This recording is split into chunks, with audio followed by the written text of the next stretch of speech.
Hindus came out to field with a not very safe total of 315 for their second innings behind them. Again, in front of huge crowds. With one wicket intact and only 21 minutes to play, the Muslims won the match and the tournament. It was the sort of match you didn't have to know the records backwards to enjoy. It was as exciting as a horse race with every bit as thrilling a finish. This was cricket. But the idea of Hindus playing Muslims had become a political issue. The 1930s and 40s were times of crisis and violence in India as nationalists demanded independence from Britain.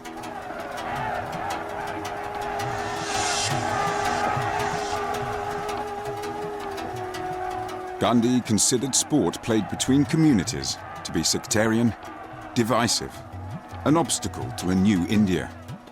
The Mahatma pronounced, I should have thought that such unsportsmanlike divisions should be considered taboos in sporting language and sporting manners. Can we not have some field of life which would not be untouched by communal spirit?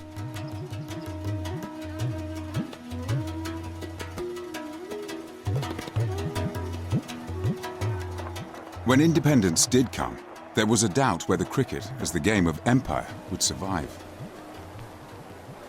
At the stroke of the midnight hour, when the world sleeps, India will awake to life and freedom.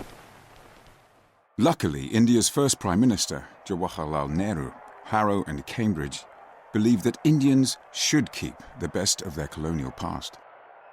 Cricket was never in any danger of being regarded as a kind of colonial remnant because the class of person who inherited the state from their erstwhile colonial masters were people who'd been socialized into it.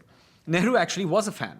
The Indian parliamentary cricketers were presented to Dr. Prasad, the president, on the occasion of the charity match at New Delhi. Premier Nehru captained the lower house team, though he last played cricket at Harrow in 1913. For someone like Nehru, cricket was important. It was something that represented not a colonial leftover, but which represented a kind of continuity within the history of our country. Mr. Nehru had a knock in the second innings, but declared himself morally out when he'd made one.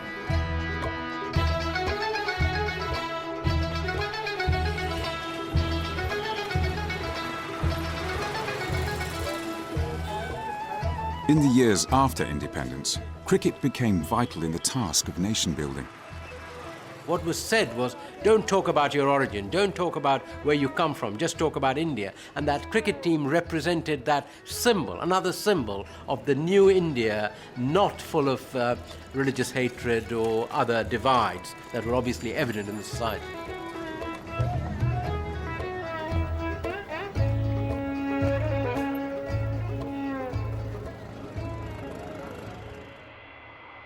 But teams of the new India travelling abroad were weakened by the loss of players to the new state of Pakistan. Touring England during the summer of 1952, players like Madhav Mantri had a torrid time. 1952, first of all, I must tell you, the great Freddie Truman, and on his debut, he took those wickets. Starting their second innings at Headingley during the first test, they lost their first wicket for naught to fiery Fred Truman. They lost a second, again for a duck. Then wicket-keeper Madhav Mantri faced Truman. So I was ready to play in Sringa, you see. The ball didn't swing at all, it came straight. And I was not covered, so clean ball, no problem. After this third wicket, another fell quickly. The Indians were now 0-for-4. This remains the worst ever start in Test history.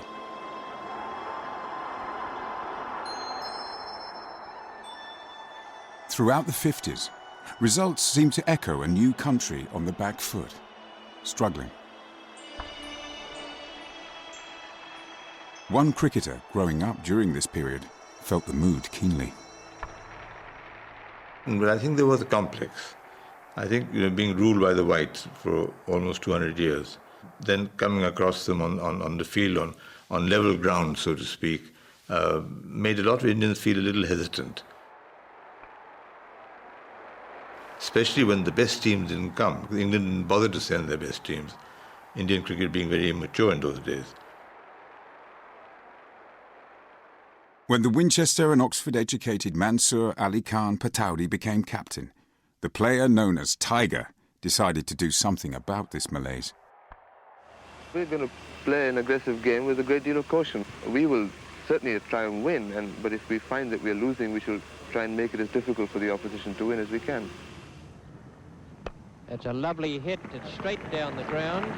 An Indian spectator just in front of me, holding up his hands very quickly to signal a six. He gives the impression that if there is a win to be had, he would pursue it. He doesn't seem timorous. I think that's the word I'm looking for. He doesn't seem cautious. He doesn't seem timorous. He seems like someone who'd make the best of what he had. Lovely crisp shot, 4 runs. Another lovely square cut from Pataudi. Many of his runs have come there off short ball. The idea of playing the game was to win. Before I joined the team, the idea seemed to let those 5 days pass somehow without losing. Field coming in a bit closer. Edrich running in from third man. Playing at Headingley, the scene of cricketing nightmare 15 years earlier, Tiger led by example. And that's gone through for 4, and that's his 100. Pataudi, 6-test 100. Tiger scored innings of 64 and 148. Hold him, and that's the end of a great innings by Pataudi. But there was much more to Pataudi's mission. Tiger is the 9th Nawab of the former princely state of Pataudi and a Muslim.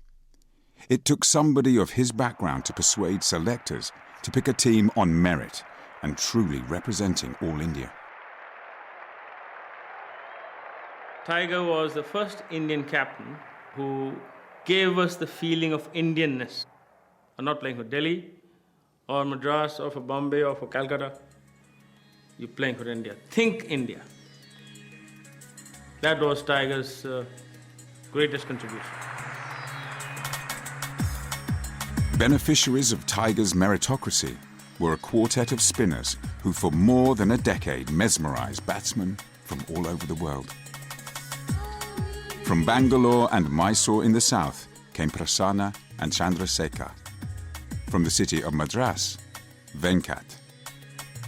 And from Amritsar in the north, the slow left-hander, Bishan Bedi.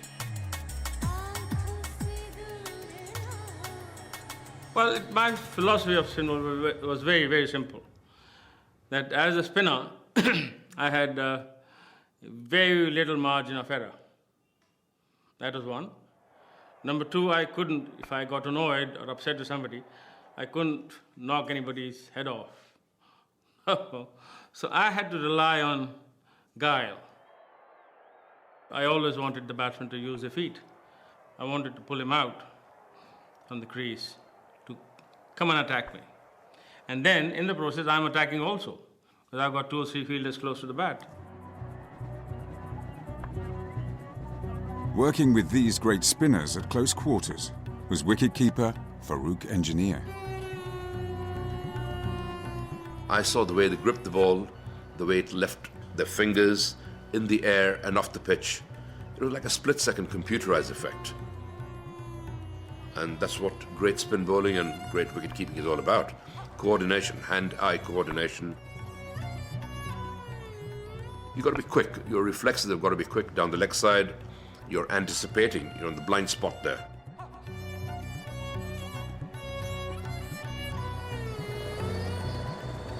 Spin bowling benefited from the climate of India that produced dry, hard, and cracked pitches. But it also came out of the very psyche of the country itself. The brain has always taken precedence over brawn in India, and fast bowling was seen as this brawn industry.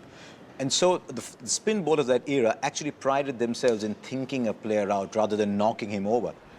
And I think that's an Indian trait. We produce fantastic software engineers, for example. We've always produced very high-quality scientists because we pride ourselves on being a thinking, erudite country. If you talk to the classical spin bowlers